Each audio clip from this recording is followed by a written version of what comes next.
استغفر الله العظيم، استغفر الله العظيم. قوم يا رجال، قوم برك لك شوي مع الأولاد، قوم برك معي أنا. طيب صار لك ركعتين حياتك مقلوبة قلب، بس تركت الشغل نايم.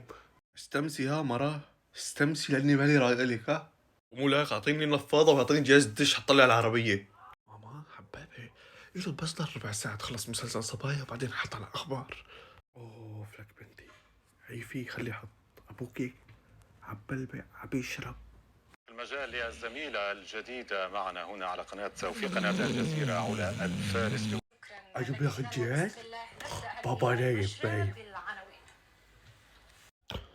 بيقول لك تاخذ جهاز ولك، بيقول لك تاخذ الجهاز، مو شايف عم بتفرج؟ تعال عندي، تعال تعال.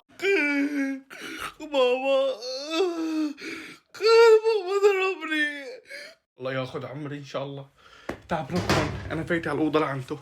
ايش من سمعتوا صوت ما حدا بفوتها وراي؟ انا وابوكم على القانه.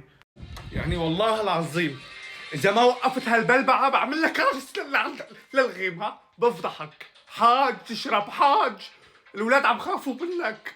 ايش بيقول هيك دخل علي هالدخله؟ ايش بيقول هيك؟